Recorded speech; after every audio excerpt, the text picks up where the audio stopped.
Today I'm going to be telling you all about my most anticipated thriller, mystery, and horror books for the summer of 2023.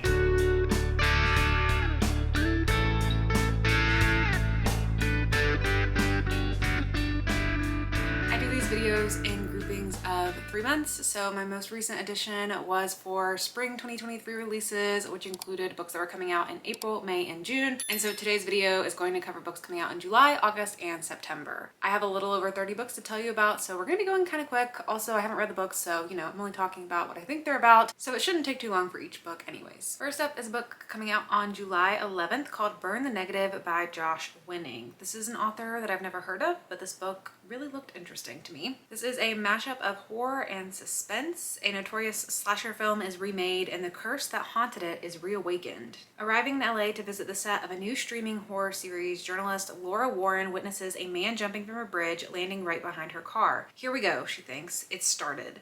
Because the series she's reporting on is a remake of a 90s horror flick, a cursed 90s horror flick, which she starred in as a child and has been running from her whole life. In The Guest House, Laura played the little girl the terrifying gift to tell people how the Needle Man would kill them. When 8 of the cast and crew died in ways that eerily mirrored the movie's on-death screens, the film became a cult classic and ruined her life. Leaving it behind, Laura changed her name and her accent, dyed her hair, and moved across the Atlantic, but some scripts don't want to stay buried. Now, as the body count rises again, Laura finds herself on the run with her aspiring actress sister and a jaded sidekick, hoping to end the curse once and for all and to stay out of the Needleman's lethal reach. I think what first attracted me to this book is this absolutely amazing cover that it has, but the synopsis also just sounds equally as good. A cursed 90s horror film, some kind of guy called the Needle Man. It just sounds like a really good time. Next up, coming out on July 11th, is The Woods Are Waiting by Catherine Green. This is said to be similar to the style of Lisa Jewell and Ruth Ware, which are 2 authors that I do enjoy. This is Catherine Green's debut thriller, and it is a dark descent into the sinister traditions and customs of a small town in the foothills of the Appalachian Mountains. Yet no superstition will prepare childhood friends Cheyenne and Natalie for the macabre truth that awaits them. 5 years ago, the bodies of 3 children were found in the woods. It was a man, not a mythical beast, named Jasper Clinton who was convicted of these heinous crimes. For 5 years, the town breathed just a bit easier with a real-life monster behind bars.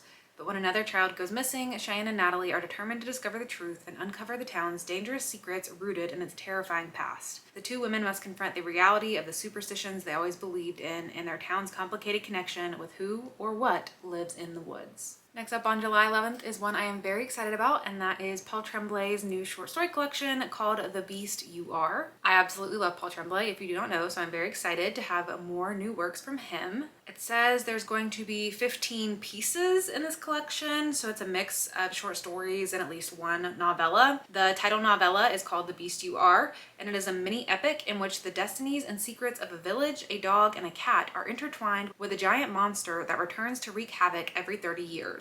And then there's also a couple other descriptions of some of the short stories. There's one called The Dead Thing that is featuring a middle schooler struggling to deal with the aftermath of her parents' substance addictions and split.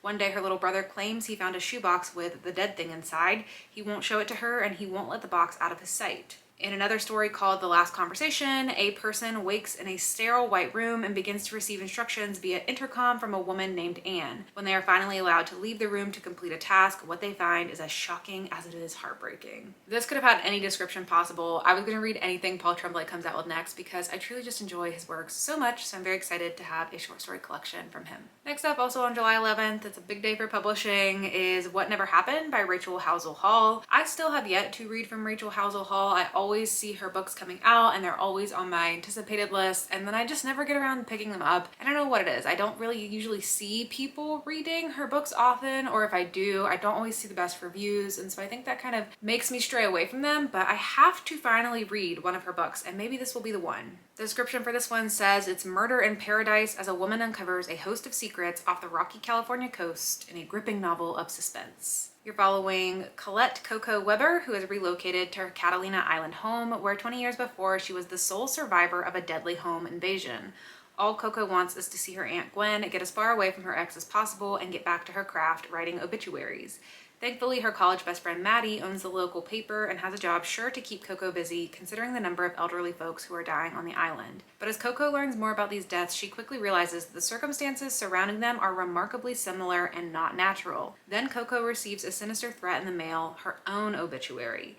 As Coco begins to draw connections between a serial killer's crimes and her own family tragedy, she fears that the secrets on Catalina Island might be too deep to survive, because whoever is watching her is hell-bent on finally putting her past to rest. This does sound really interesting. It also says it is 428 pages, which anything over 400 pages is a little bit intimidating to me, but I do really like the synopsis, and I have wanted to read from this author for a long time, so maybe this will be the year that I finally give one of their books a try. Next up, this one's also coming out on July 11th. It's really a huge day for book publishing, is one of the books that I have pre-ordered this year. I have very few books actually pre-ordered this year. I've been very calm and relaxed on not pre-ordering books, but this one I do have pre-ordered, and that is 0 Days by Ruth Ware, because I always like to read the new Ruth Ware. And this one is an adrenaline-fueled thriller that combines Mr. and Mrs. Smith with The Fugitive, about a woman in a race against time to clear her name and find her husband's murderer. Hired by companies to break into buildings and hack security systems, Jack and her husband Gabe are the best penetration specialists in the business. But after a routine assignment goes horribly wrong, Jack arrives home to find her husband dead. To add to her horror, the police are closing in on their suspect, her. Suddenly on the run and quickly running out of options, Jack must decide who she can trust as she circles closer to the real killer in this unputdownable and heart-pounding mystery. This sounds a lot more fast-paced than Ruth Ware books have been lately, and so I'm hoping that I will enjoy this one a bit more than I have some of her more recent slow burn mysteries. This sounds like it's going to be a little bit more action-based, and I also am very interested that it compares itself to Mr. and Mrs. Smith, because that is just an iconic movie. Next up is this book I just found out about that is also coming out on July 11th, and it is called Sucker by Daniel Hornsby. This is said to be Bad Blood meets Succession in this sharp-toothed satire of Silicon Valley and the 1%, in which the black sheep son of an industrial tycoon starts working for a tech pioneer who's running a biomedical startup selling nothing less than immortality, only to discover the horrifying truth at the heart of her sublime promises. That was an incredibly long sentence. I will say I did not prepare for a sentence that long, but I actually just, for the very first time ever, watched the very first episode of Succession the other day. I know everybody loves that show. It's been out for years. I've just never really gotten into it or given it a try, but I did just watch it. So I can see the similarity of the setting of this, you know, being with the Silicon Valley family and the black sheep son and the industrial tycoon. I see where that comparison's coming from. But this, I believe, is a vampire book. And I think the cover is really cool. I've never read anything from this author before, I don't believe, but it looks pretty interesting and I will be keeping an eye out for it. Next up is Samantha Downing's new book, A Twisted Love Story, which comes out on July 18th. And I will say, I feel like this is one of those authors for me that the more books I read from them, the less I like their books. That happens to me with Alice Feeney as well, who I'm going to talk about later in the video because she has a new book coming out. So I don't know if I'm personally really highly anticipating this new book from Samantha Downing. I don't think I'm going to be picking it up immediately. It's probably going to be one that I wait to hear some reviews on and then kind of see if I'm interested in it, but I'm sure you guys are probably interested in it, so I did want to tell you about it. This is said to be a reckless, delicious thriller about a young couple that gives a whole new meaning to the dangers of modern dating. Wes and Ivy are madly in love. They've never felt anything like it. It's the kind of romance people write stories about. But what kind of story? Because when it's good, it's great. Flowers, grand gestures, deep, meaningful conversations where the whole world disappears. When it's bad, it's really bad. Vengeful fights, damaged property, arrest warrants. But their vicious cycle of catastrophic breakups and head-over-heels reconnections needs to end fast, because suddenly Wes and Ivy have a common enemy and she's a detective. There's something Wes and Ivy never talk about, in good times or bad. The night of their worst breakup, when one of them took things too far and someone ended up dead. If they can stick together, they can survive anything, even the tightening net of a police investigation, because one more breakup might just be their last. Next up, coming out on July 18th, is Camp Damascus by Chuck Tingle. This is a queer horror adult book, actually. I thought this was going to be a young adult book, but this is an adult book. And this is a searing and earnest horror debut about the demons the queer community faces in America, the price of keeping secrets, and finding the courage to burn it all down. Welcome to Neverton, Montana, home to a God-fearing community with a heart of gold. Nestled high up in the mountains is Camp Damascus, the self-proclaimed most effective gay conversion camp in the country. Here, a life free from sin awaits, but the secret behind that success is anything but holy. This looks to be pretty short, too. It's only 256 pages, so maybe that's why I thought it was a young adult book. I was just very convinced this was young adult, but I'm very excited to see that it's an adult book because I'm really interested in reading horror books about gay conversion camp. Like, I'm sure it's gonna be a great story, but I haven't been as into young adult books lately. But even better, this is gonna be an adult book, so I will definitely be picking this up. Next up, coming out on July 18th, is The Block Party by Jamie Day, and the publisher actually sent me an early copy of this, and so I have started this one, and I'm around like 100 pages into it right now, and I don't know if I'm gonna keep reading it, but I'll let you know about it in case you want to have it on your radar. But this is a like suburban mystery thriller, pretty slow paced though, so that's important to know. But you are following a bunch of people who live in this neighborhood, and you know that on Memorial Day, they have this annual party every year. And when the book starts, there's the beginning of the Memorial Day party and someone ends up dead, but you don't know who ends up dead. And then you go back in time to last year's Memorial Day and follow the year leading up to that Memorial Day to learn everyone in the community's secrets and who's like spying on who and who might be doing shady things with someone else. And you're learning all of their connections and trying to piece together who has died. So it really reminds me of like Leanne Moriarty, especially the most popular one that was made into the HBO show that I can't remember the name of at this moment. But if you like suburban neighborhood dramas, this will definitely be a good summer book for you. But for me, I'm just not sure if I'm personally going to continue in it, but to be determined. You will find out in my wrap up at the end of the month. And next up, coming out on July 18th as well, is How Can I Help You by Laura Sims. Mona Awad said this is a compulsive and unforgettable novel, and I love Mona Awad's novels, so I will trust that opinion. It says, no one knows Margot's real name. Her colleagues and patrons at a small town public library only know her middle-aged normalcy, congeniality, and charm. They have no reason to suspect that she is in fact a former nurse with a trail of countless premature deaths in her wake. She has turned a new page, so to speak, and the library is her sanctuary, a place to quell old urges. That is, at least until Patricia, a recent graduate and failed novelist, joins the library staff. Patricia quickly notices Margot's subtly sinister edge and watches her carefully. When a patron's death in the library bathroom gives her a hint of Margot's mysterious past, Patricia can't resist digging deeper, even as this new fixation becomes all-consuming. How Can I Help You explores the dark side of human nature and the dangerous pull of artistic obsession. Also, another book with an incredible cover. The next book I have to talk about is also coming out on July 18th, and it is primarily shelved as a science fiction book, but it is also shelved as a mystery fiction thriller, mystery thriller type of book. And I am very interested in this one. I've had my eye on it for a while, and I really, really want to check it out. It's called The Deep Sky by Yumi Kitasai, and it is an enthralling sci-fi thriller debut about a mission into deep space that begins with a lethal explosion that leaves the survivors questioning the loyalty of the crew. They left Earth to save humanity, they'll have to save themselves first.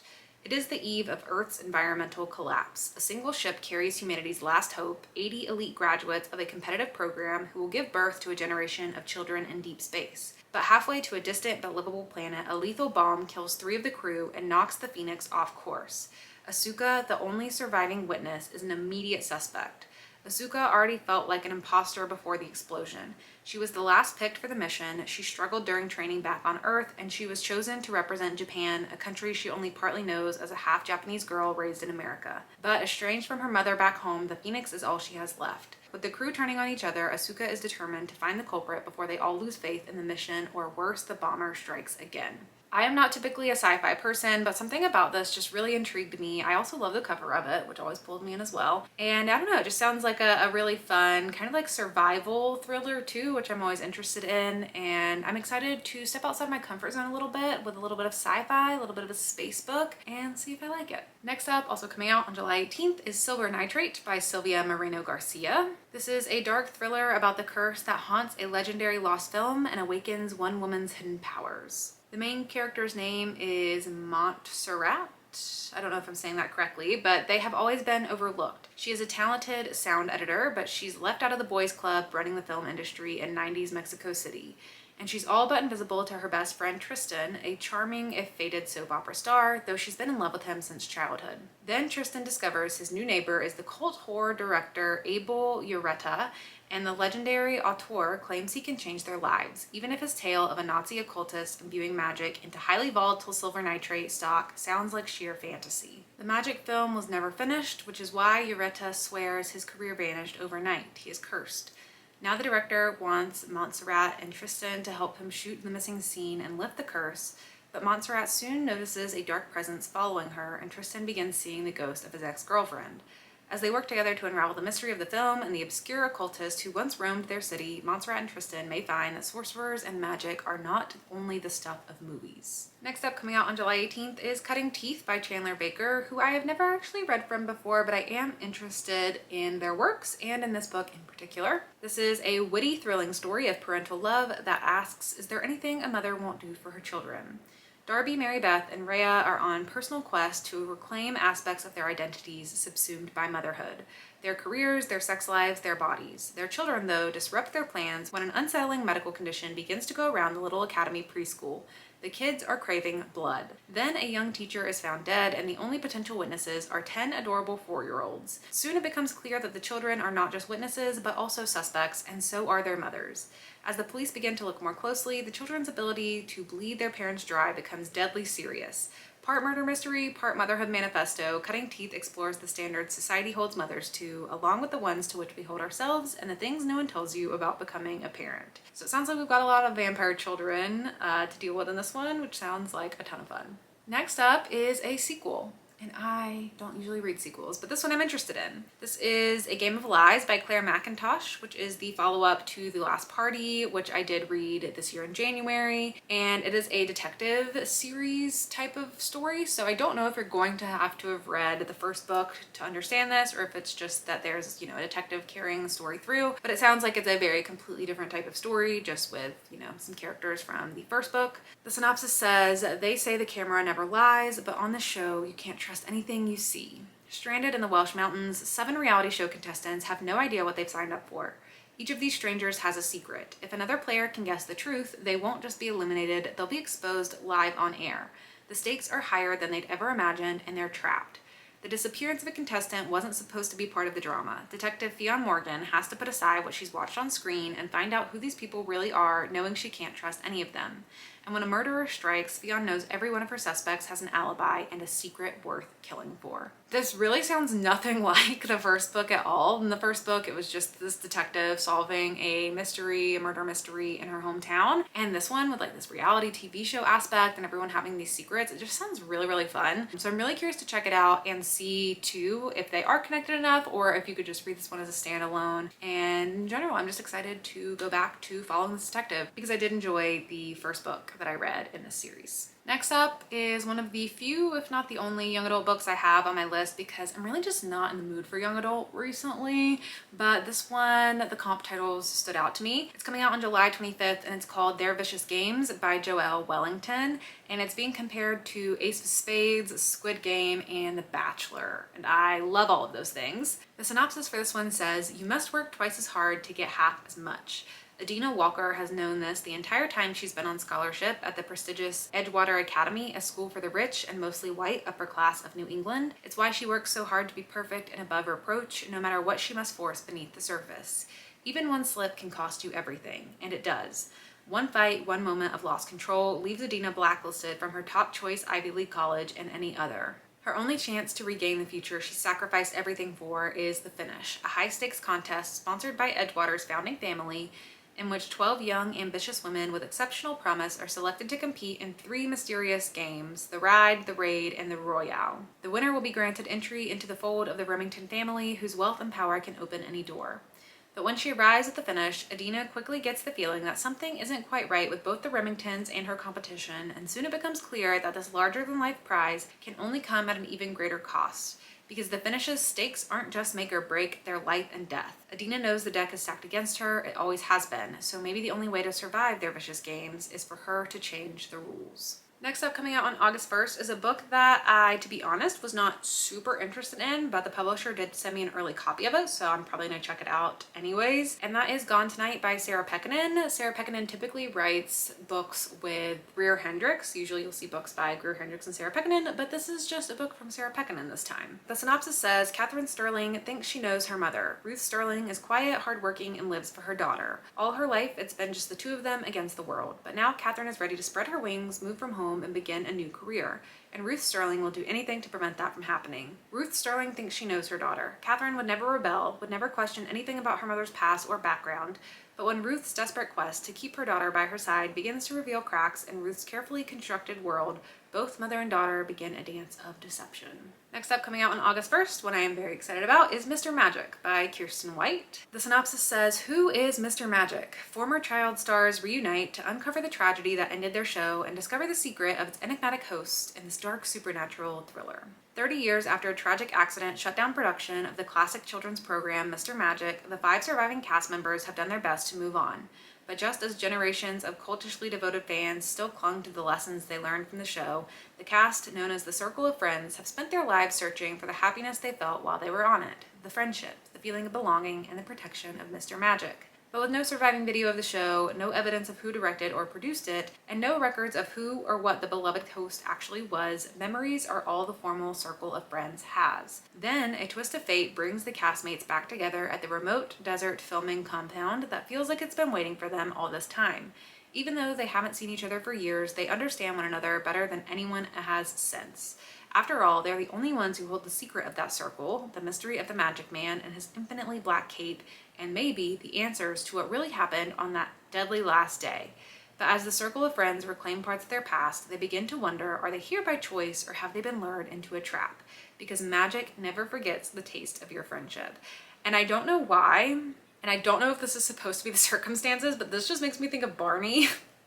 I think because it says like Mr. Magic, the who or what he was. And I'm just like, imagine that this happened with Barney and like everyone remembered being on Barney and then Barney was just like out of everyone else's memory. I don't know if that is supposed to be at all what this is referencing, but I have really enjoyed books from Kirsten White in the past, so I am very excited for a new book from her this summer. Another author that I have definitely loved in the past and I'm very excited for a new book from is Catherine Ryan Howard. She has a new book coming out on August 1st that is called The Trap. The synopsis for this one says, 1 year ago, Lucy's sister Nikki left to meet friends at a pub in Dublin and never came home. The third Irish woman to vanish inexplicably in as many years, the agony of not knowing what happened that night has turned Lucy's life into a waking nightmare. So she's going to take matters into her own hands.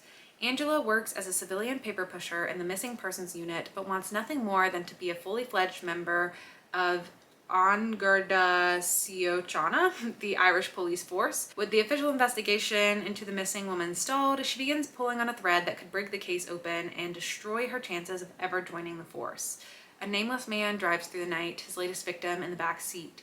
He's going to tell her everything from the beginning, and soon she'll realize what you don't know can hurt you. Next up is the Alice Feeney book that I was hinting towards. It is Good Bad Girl, coming out on August 3rd. And I don't think I'm going to be picking it up right away. I will see what some people say, but I don't know. I've just not really been enjoying her writing style in particular. So I don't know if it's worth it to pick up another book from her, but if the reviews are great, maybe I will pick it up. But if you're curious and you want to hear about the synopsis, this is a thrilling mystery filled with drama and Alice Feeney's trademark surprises.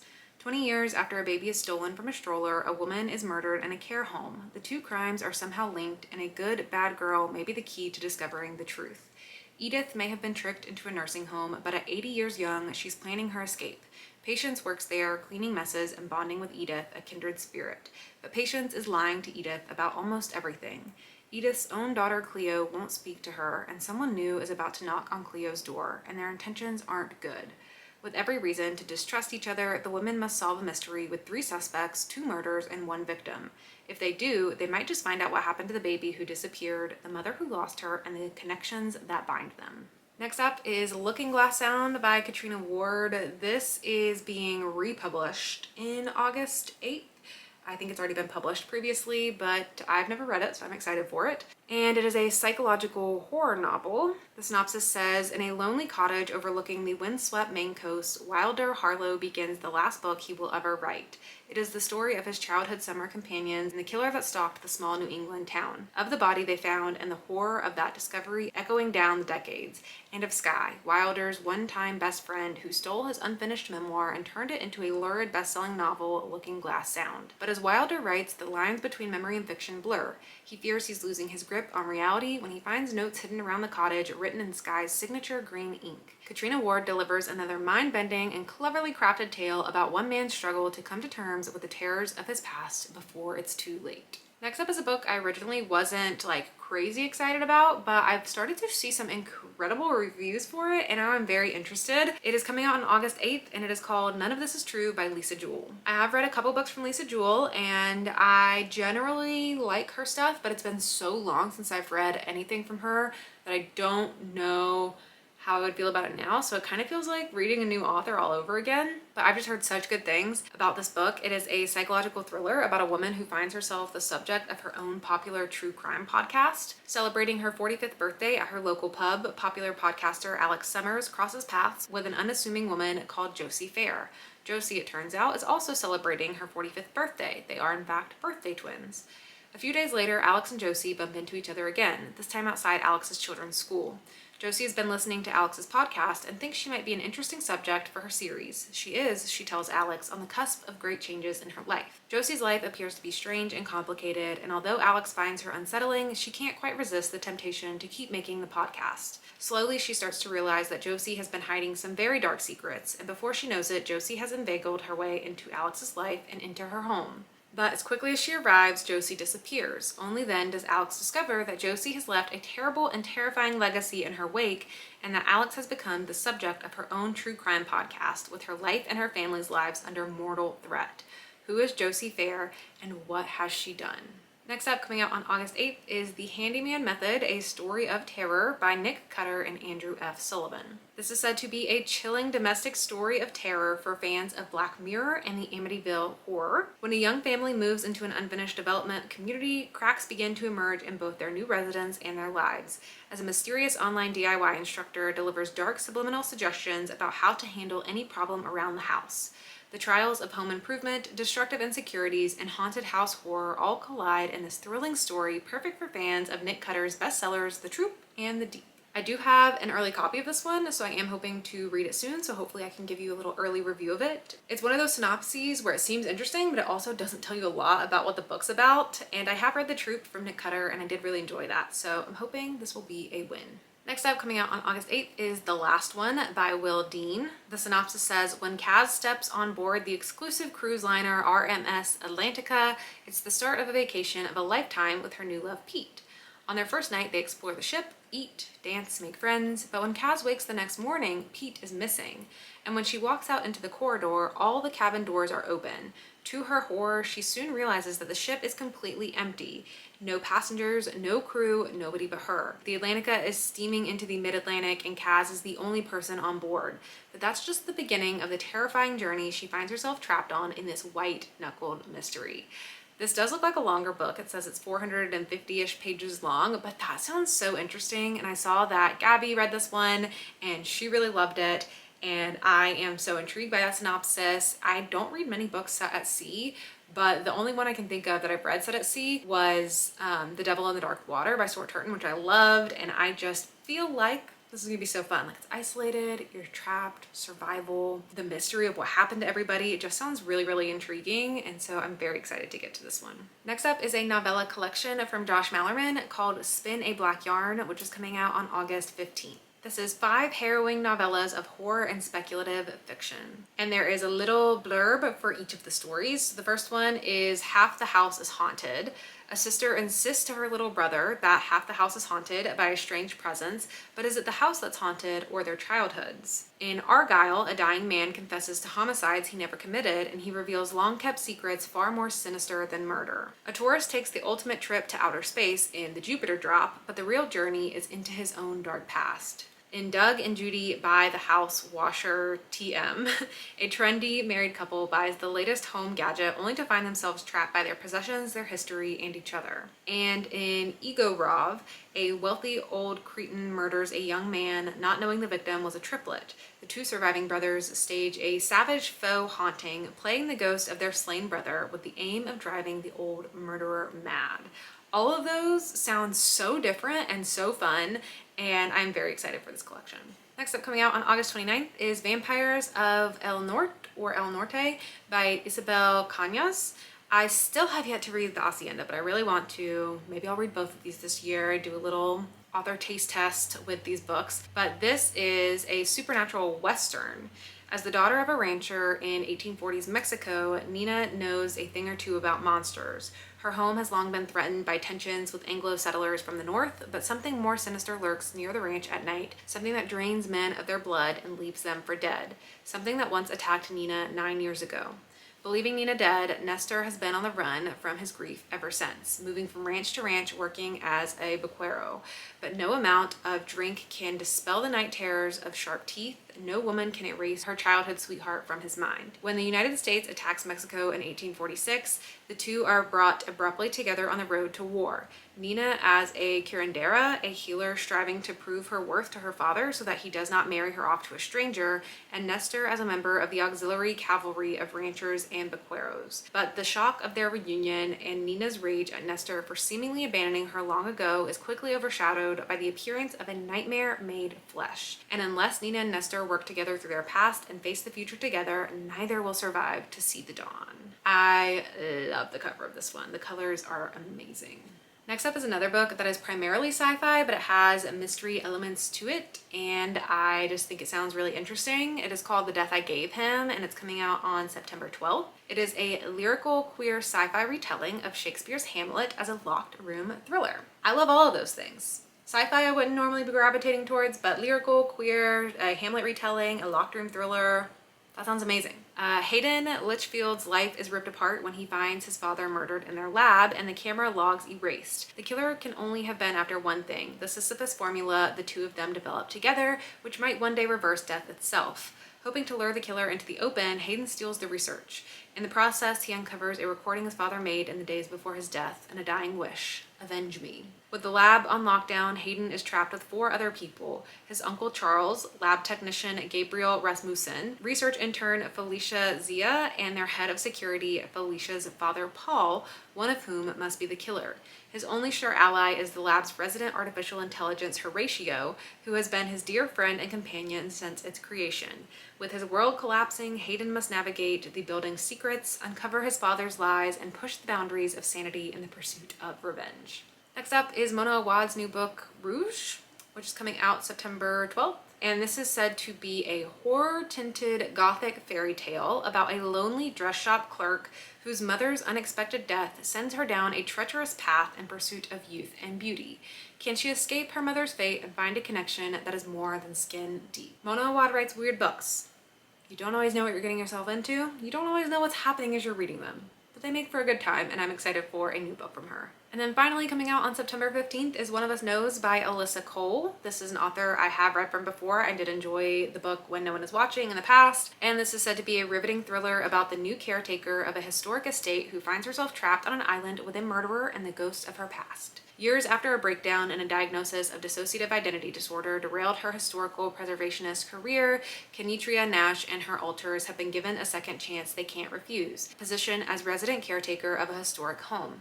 Having been dormant for years, Ken has no idea what led them to this isolated Hudson River island, but she's determined not to ruin their opportunity. Then a surprise visit from the home's conservation trust, just as a nor'easter bears down on the island, disrupts her newfound life, leaving Ken trapped with a group of possibly dangerous strangers, including the man who brought her life tumbling down years earlier. When he turns up dead, Ken is the prime suspect. Caught in a web of secrets and in a race against time, Ken and her alters must band together to prove their innocence and discover the truth of Kavanaugh Island and their own past, or they risk losing not only their future, but their life. And that's it for all the books that I have highly up on my radar for the next 3 months. It's so many, I'm not going to be able to get to all of them, but these are the ones I'm excited about. These are the ones I'm going to be keeping an eye out for reviews of. These are the ones I'm going to be trying to get my hands on and read if I can. And let me know if there's anything that wasn't on my list that you are really looking forward to coming out in the next couple of months. But that is it for me. Thank you so much for watching, and I'll see you all in my next video. Bye!